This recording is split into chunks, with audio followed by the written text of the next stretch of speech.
Hello my Funatics, it's Fufu here and welcome to week 3 of the GBA. I'm so sorry that there has been a distinct paucity of uploads. I moved into my new place, but Wi-Fi has been a big issue and still is a big issue.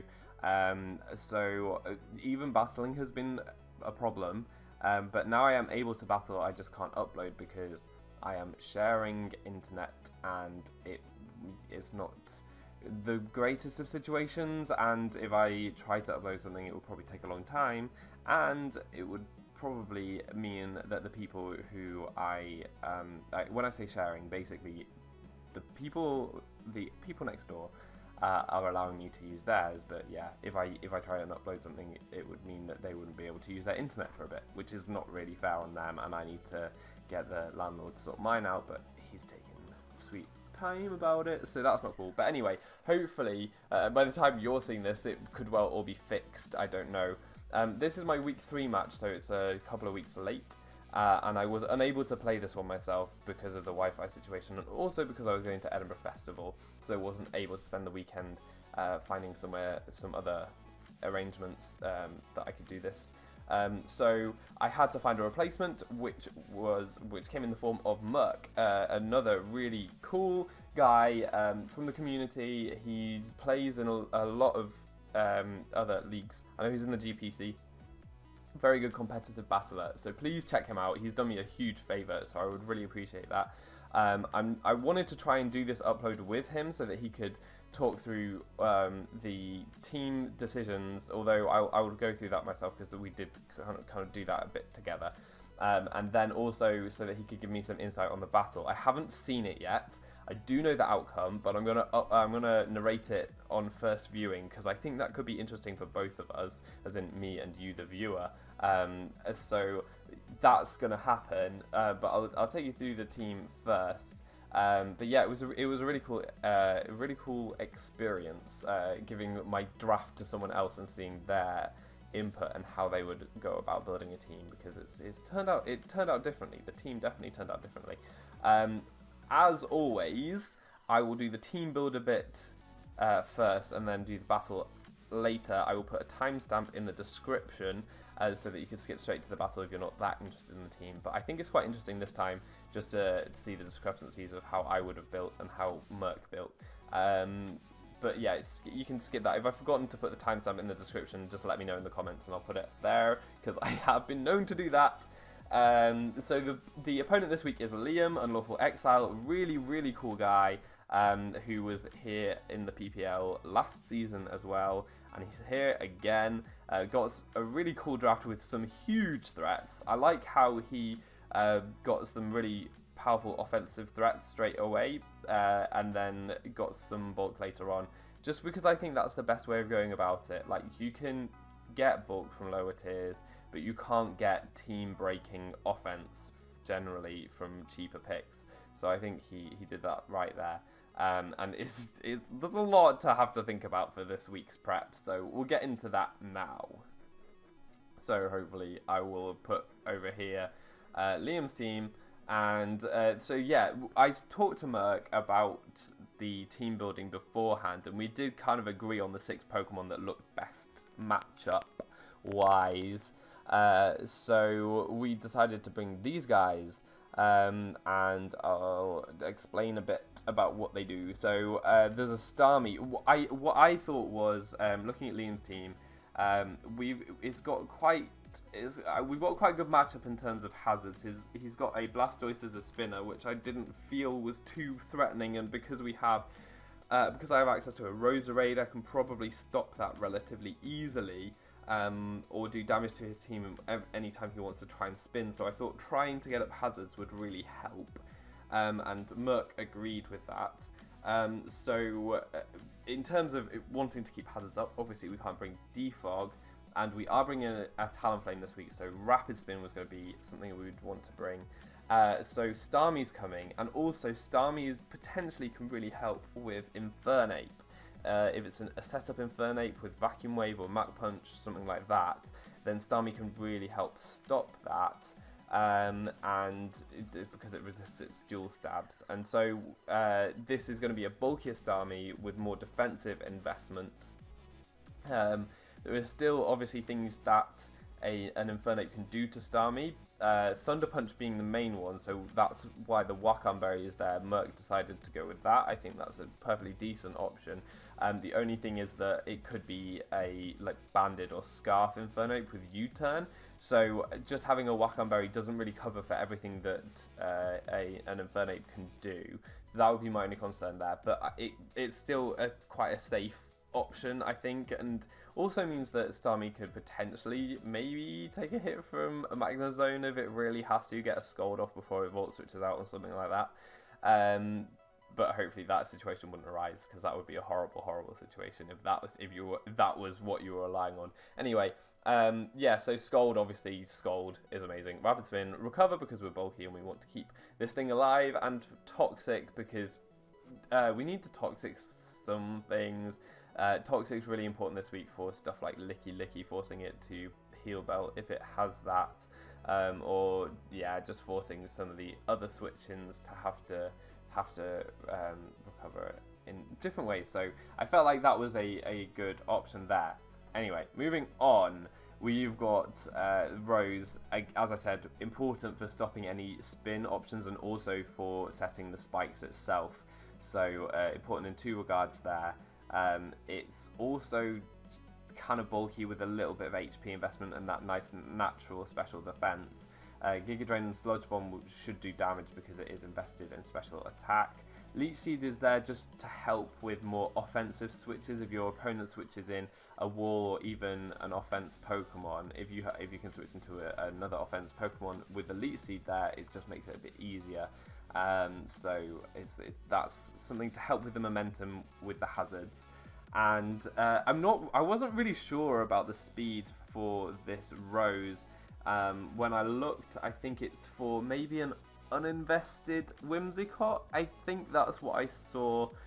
So maybe it was like a defensive Whimsicott with Psychic, but that's very situational. And yeah, I don't know. I felt like that was a bit of a strange choice. Going for that. There wasn't really anything else that I could see. It was speed creeping. Uninvested Uxie doesn't get anywhere near this level of speed, so you wouldn't need to invest that much if you were expecting an uninvested Uxie. And obviously, like Haxorus, max speed's a lot faster, so if anything's trying to speed creep a max speed Haxorus, you're not going to be doing anything with that.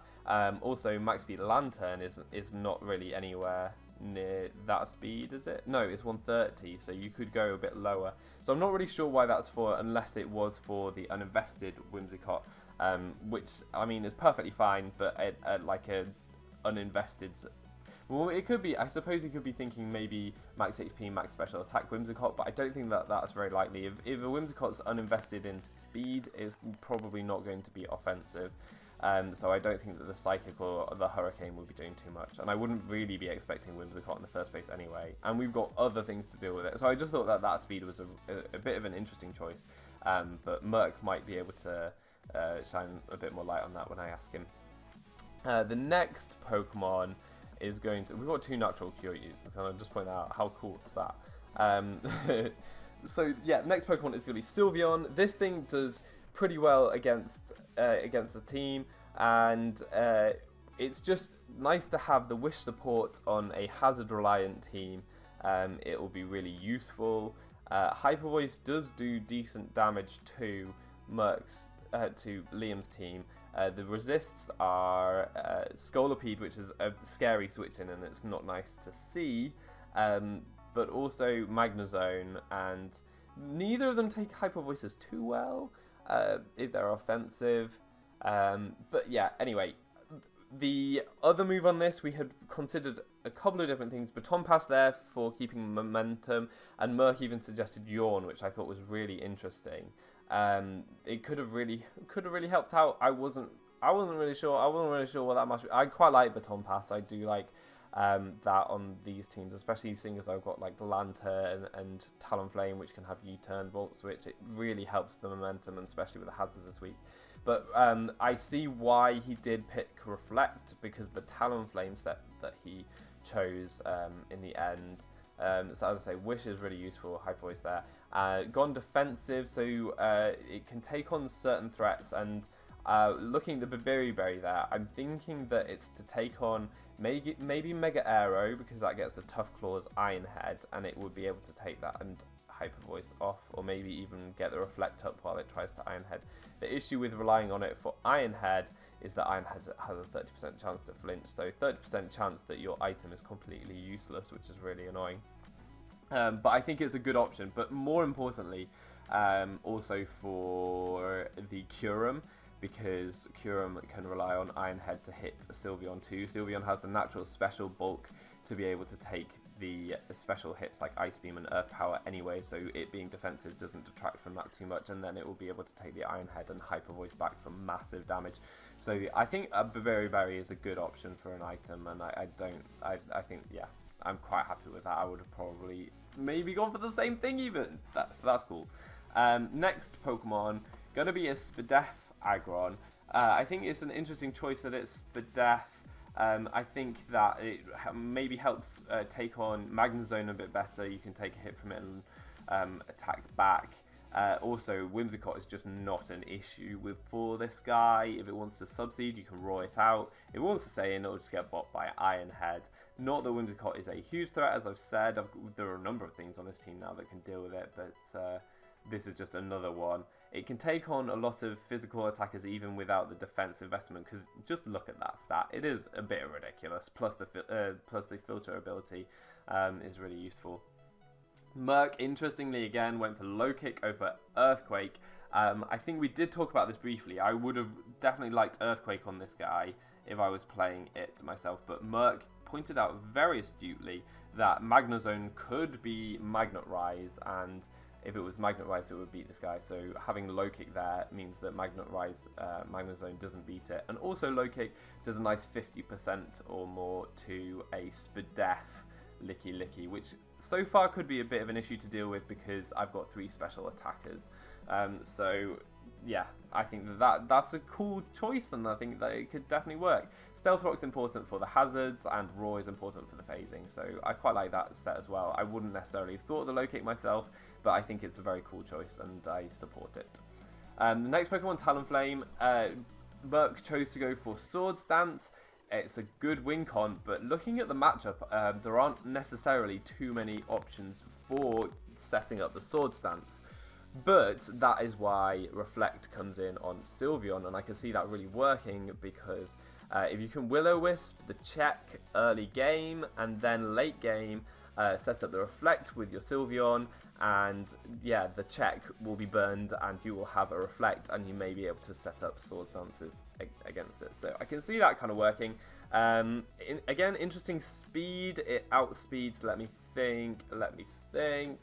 Uxie, a max speed Uxie, and I'm not really sure why, again, because it's not like you're taunting it, so I don't know. It's not, there wasn't really much priority that he had to outspeed, because Infernape's priority is just not very good against this, so yeah, I'm not really sure why. It doesn't outspeed anything that would want to speed creep Haxorus either. So it's just interesting. I may have just gone for more bulk in this Talonflame, to be honest, but yeah, I'm not really sure what the speed is for, like why you'd want to outspeed that Uxie, because Roost obviously will go first anyway. But yeah, I can see this Wincon working. It does do a lot of damage, but you need to get rid of certain things first, specifically the Magnezone with this set, because you can't touch it. And then the final Pokemon, it's Lantern. I know Murk really likes this Pokemon. I'm really enjoying it too. I think it's been great value so far. It really is the glue to my team, but it's a very, very strong super glue so far. It's been really great. I love that you can choose your immunity, and I love the coverage it gets is actually really good, even though it's got low special attack. It can hit pretty hard if you invest and have the right coverage. This week it's got a Sugar Berry. Again, I wasn't particularly sure why the Sugar Berry, but I'm guessing it's Curum, because it's defensive. It can probably take hits from Curum, and if an Earth Power comes its way, it'll be able to take that, and you can Dazzle the... Dazzle is really important for subs. You can't let Curum set up a sub, because that would be sad times. I don't think anything lets Curum set up a sub, which is really good for this team. and Lantern is definitely where I would worry about that most. Obviously, the Shooker could also come into play with things like the Infernape or maybe even the Scolipede. I'm not sure what this was specifically for, like the specific thing that he brought this for, but it actually works for a number of things. Like, it works for the Magnezone, even though it's not Spadef, because it just resists all of its hits. So that's good, and Thunder Wave is useful for neutralizing some things like maybe a Scolipede or some, I don't know, maybe even an Infernape, although it probably doesn't want to take too many close combats. I don't know, it takes Grassmore well though. But yeah, so as I say, I don't know what it's specifically for, but it could actually 1v1 a lot of threats on his team, so it's not really even dependent on matchup. This set is quite an all-rounder, and I really like it. I probably wouldn't come up with it myself, but I do really like this set. So good work, Murk. Let's look at the battle. I can't wait for this. I'm really excited. Okay, so here we are. This is the match up, and Liam's brought, yeah, some stuff that I didn't really expect. I didn't think that Whimsicott would be coming. He's got 4 massive threats to the right-hand side of the screen, and then Uxie, presumably just to help them out. It looks like a very offensive team with just some support there. So that's really, really interesting. The matchup, I don't know, it's pretty scary actually. The Aerodactyl could be really scary because, yeah, you can't really switch in the Sylveon on it in case it goes for an Iron Head straight away. Similarly with Kyurem, it's going to be really scary, so mainly keeping the momentum. Also getting Rocks. Rocks are going to be really helpful this time. He doesn't really look like he's got any way to remove them unless that is a more defensive arrow to help deal with Talonflame. That could definitely be a thing. And then it could be like a support one with Defog, because Defog would be really helpful against this team. I mean, Rocks would be really helpful against this team. So hopefully Murk can maybe keep the pressure on with hazards. And good predictions. Good predictions are key to this because Liam's brought a really offensive team. Yeah, so anyway, we'll jump into it now. I would probably, if I saw that team, I'd probably have led with maybe Aggron, to be fair. It takes on a lot of things pretty well, but then there's the risk of being trapped first turn. But he takes on Magnezone relatively well, I guess. But then Magnezone being a Volt Switcher could well be first turn. Well, I think it is, but just because of the way that it was laid out on screen there. So yeah, that wouldn't have been ideal if Aggron had been the first Pokemon, but it's actually going to be Rose. We could tell from the screen anyway. Rose, because it's got some bulk there, it should be able to take any hits from this relatively well. I mean, even Spect Analytic Volt Switch isn't going to be doing too much. That does do quite a bit of damage though, so I think it may well be Specs Analytic probably. But the spikes are going to help out a lot already as Uxie comes in.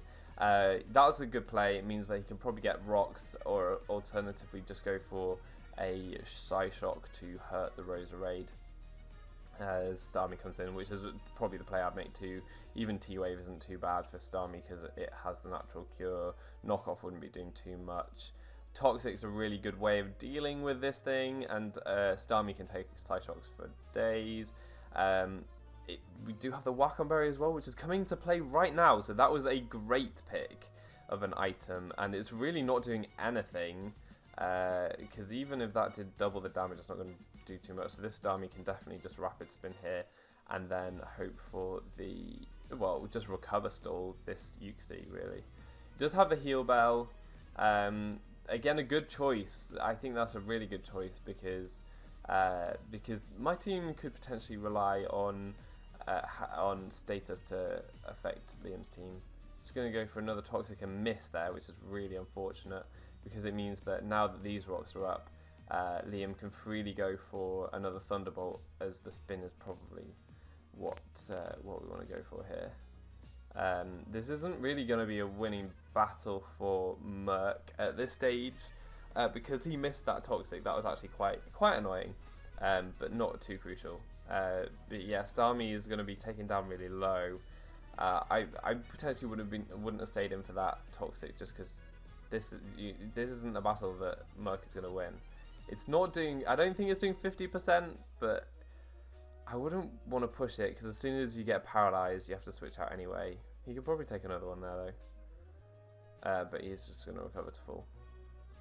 And then, maybe rocks are coming here? No, another Thunderbolt. Yeah. And there's the para, so now he has to switch out. Yeah.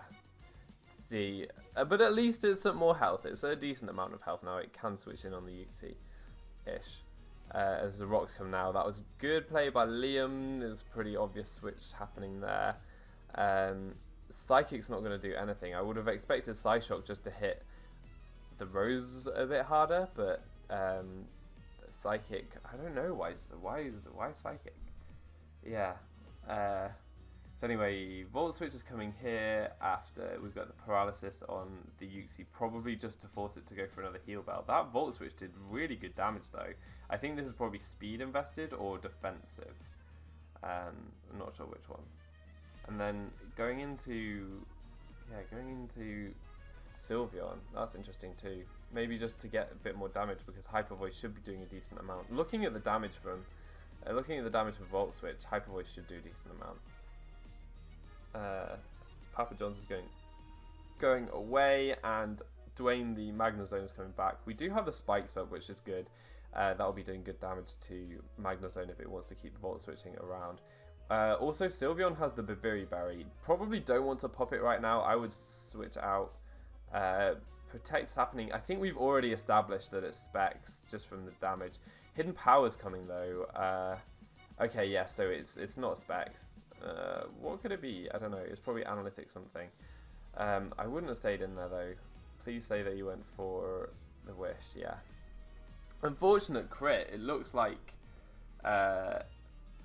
Yeah, it looks like that the Sylveon can definitely take a flash cannon, but yeah, I probably wouldn't have made that play. I probably would have switched into Lantern there, because there was really no need to stay in. I guess because Murk would have been able to do the calc earlier, he would have been able to know that actually. Oh, he just go for another flash cannon. That's cool. So. Lantern, yeah, as I say, Lantern doesn't seem to be for anything specific. And yeah, Lantern's got the Shuka as well. It was really not a particularly dangerous switch in. Surprised that it outsped the Lantern though, but Lantern doesn't really have any speed at all. It's only got 4, so maybe just enough to creep this. As Skull does a lot of damage, but not enough to take out the Magnezone. It's probably going to KO now. Yeah. Okay, so Lantern goes down without doing too much really. It paralysed the Yuxi and got a bit of chip on this, but didn't really do too much. But now we can just take out the Magnezone with a Scald here, which is great. Don't want to overpredict. We go for a spin or anything like that, because that would be really silly, because this thing is really important. And now the Whimsicott comes out, and this would be a good opportunity to go into Aggron, but it's not Mega yet, so any grass move would be doing a bit more. And if it has like a cheeky Hidden Power Fighting or something random like that, which I very much doubt. Okay, he goes into Sylveon. I guess the grass move is... Oh no, it's a U-turn, so maybe that would have been a good opportunity to go into Aggron, but probably not, because you won't be able to... You still wouldn't be able to get the Mega up, because he'd probably go into... I don't know, probably Infernape? Yeah.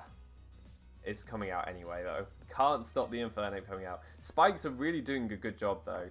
They're really helping out just get that chip. If this thing is Sash, obviously that's broken now. There's the Gunk Shot. It does just go for it again, even though... Oh, well, Aggron isn't really a switch anyway.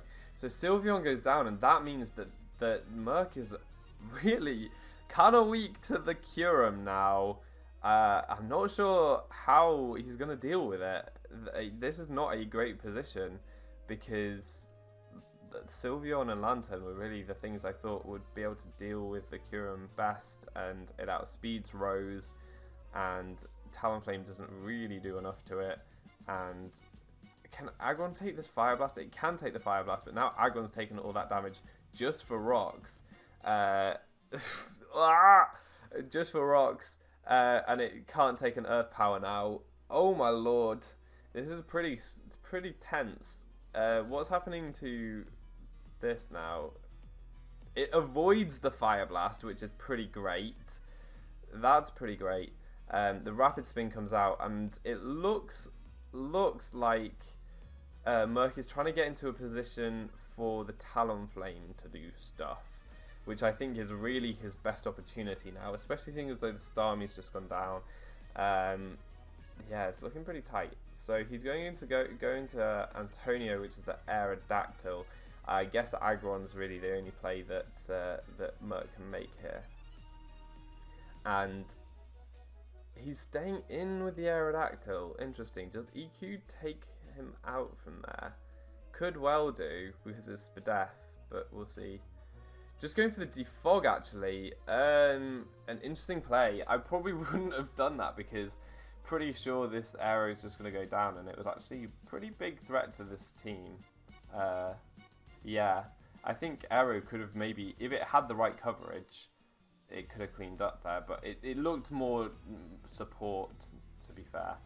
And yeah, so well done Aggron for taking out a thing. And now Redbird is coming straight in on the Uxie, even though we've seen T-Bolt. So yeah, I would have probably had more HP on this Talonflame. We can see if that comes into play here. I don't know how much T-Bolt will be doing. I would have thought though that the Talonflame can probably set up on this, seeing as though it can roost. We'll see how much this T-Bolt does. Oh my lord, this Talonflame can definitely set up on this.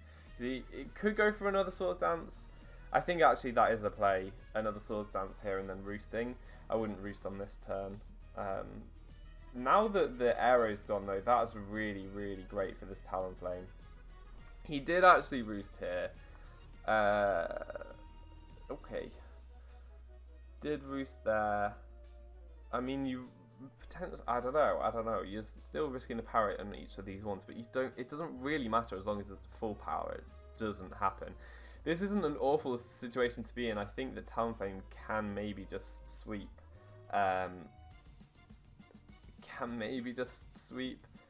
Does it go for a Brave Bird here? It goes for another Swords Dance, and this is attack invested. So I would have thought this plus this whatever. I think this might take it out. I think it might take out the. It will take a huge amount of recoil though. Oh my lord! It will take so much recoil damage, as it does just take out the Curum. Ah! I'm not sure if that was a roll or not. Oh my god, that was half its health in recoil. Wow. Does Uxie just win? Like it? Okay, this comes out here. If it has like Memento or okay. So it doesn't outspeed. That's really interesting. Because as I say, is like max speed Whimsicott would outspeed this. So that's really good. Taking the recall. Whimsicott was definitely the least useful thing for him. So if he's just for Liam, so if he's just trying to get recoil, then that was a perfectly reasonable play. I think that Talonflame will survive this recoil right now. I do think it will. And actually, yeah, Infernape would have won there as well. Would you? Yeah, I would have maybe gone into Uxie first, but I think it would have needed both the recoil from Infernape and Uxie to take out the Talonflame. So Papa John's comes out, and yeah, it can roost on this. Yeah, that's the thing. He couldn't go into Uxie because Talonflame can just roost on the Uxie. So that was the problem. He needed to go into all of his offensive threats first, and then it would have been enough. So the Brave Bird comes here. Will it be enough to take out a Uxie? I'm doubting. Yeah, it's not. But that's definitely in range of. The Rose. I mean, if he wanted to preserve differential a bit more there, he could have done. Still risking the power though. I guess that would have been the worst case scenario if power had happened and then 2 full powers or something like that. So anyway, Rose can come in here, take out the Uxie with the Sludge Bomb. Yeah. And yeah. Cool. Talonflame did so much work. It's just so good. It's so enjoyable to use. So that'll be the game. Really interesting. I'm kind of surprised that Liam didn't bring Scolipede, but then again, I do. Talonflame is obviously there to scare that out. So, oh my god, I can't. Like, it was getting really tense. And though the Uxie with the Thunderbolt was a good option by Liam, it just didn't do enough. Maybe if it had a bit more special attack investment, that would have prevented the Talonflame sweep, but it needs to be doing more than 66% to be able to take it out with a roost and prevent it from setting up on it. And so it probably would need quite a considerable amount of special attack investment. And maybe something like Stun Spore on a max speed Whimsicott would have helped, but then I don't know. I don't know. And also keeping around Magnezone, but Liam wasn't to know that the Talonflame didn't have Flare Blitz. Ugh, Talonflame saved my ass so many times. So that was a really, really close 2-0 because it was Aggron and Roserade that were left. Yeah, that was really close. Well played, Liam. Really cool team.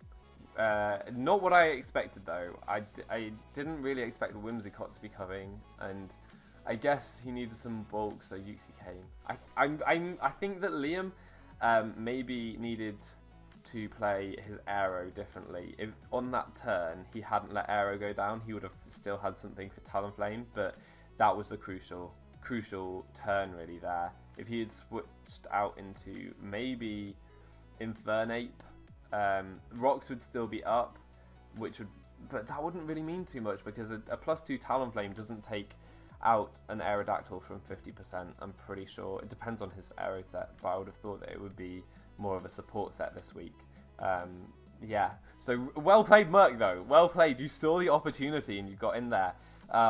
Talonflame just is so dependable. Really, it really is. Very good Pokemon. I love it in draft format. Very good. Even though people can see that you have a Talonflame and they know they need to bring a Bird Check, it's just really, really good to build around, and you can take out Bird Checks if you build well. So well done, Murk.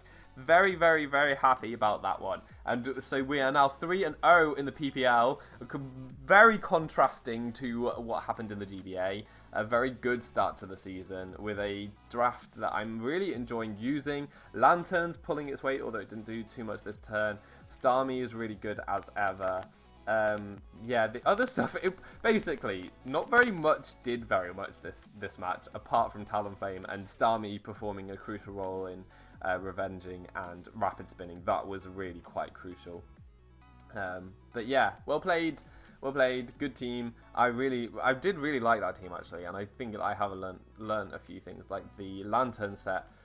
It being more of a coverall than a specific check to anything. I quite like that. It means that whatever Liam brought, it was going to do something, even if that something was paralyzing a Uxie, forcing it to go for a heal bell, and also doing a bit of damage to things to scout their sets. So yeah, really cool. So Mewcastle United doing pretty well. Week 4 will be coming relatively soon after this one, hopefully, because I've already played it.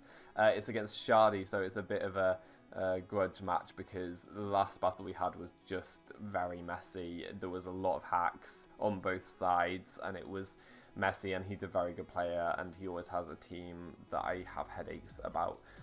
So that one's coming up, and yeah, hopefully it will just be as soon as I have the opportunity to do some uploading that I'll get them all ready for you, so watch out for that. I also intend to do more Showdown lives and stuff, get just back into it properly, because I have the opportunity to record right now, and once I can upload, I should be able to upload relatively regularly, so that will be really, really good.